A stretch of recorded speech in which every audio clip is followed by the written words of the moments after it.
Nous le savons tous depuis des lustres. Qui a trahi, trahira, retrahira et retrahira encore. La preuve s'appelle Sarkozy.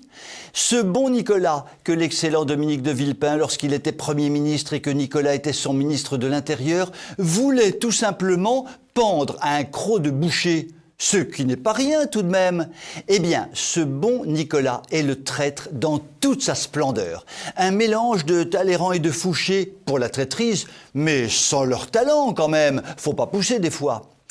Relisons rapidement le parcours du bonhomme. Dès son plus jeune âge, tous ceux qui le connaissaient savaient qu'il était d'une ambition démesurée et qu'il était prêt à vendre son père, sa mère, son cochon d'Inde et son hamster pour devenir quelqu'un.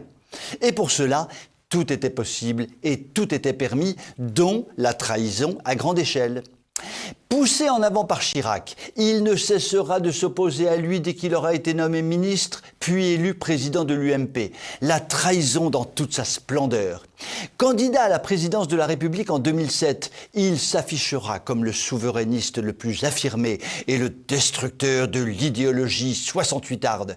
Pour devenir, dès le lendemain de son élection, le plus européiste des européistes, le plus mondialiste des mondialistes et le plus libertariste des libertaristes. La trahison poussée à un degré inouï. Ami de cœur de Kadhafi, il le fera assassiner et détruira son pays de fond en comble. La trahison sinistre.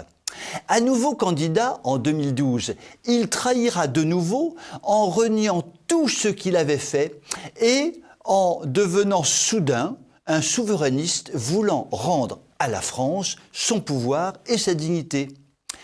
Là, c'était la trahison de trop et les Français le renverront sèchement.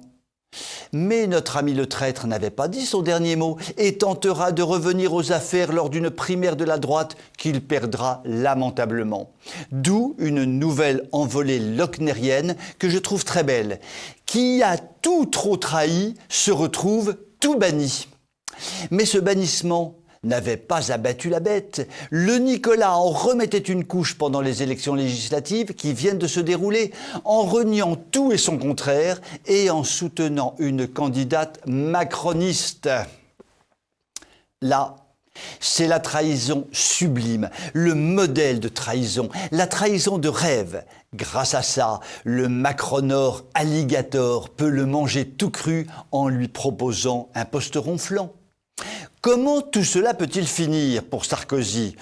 Finalement, le fameux croc de boucher de Villepin, ça n'était pas complètement stupide pour tout stopper d'un seul coup. Je vous souhaite une très bonne soirée.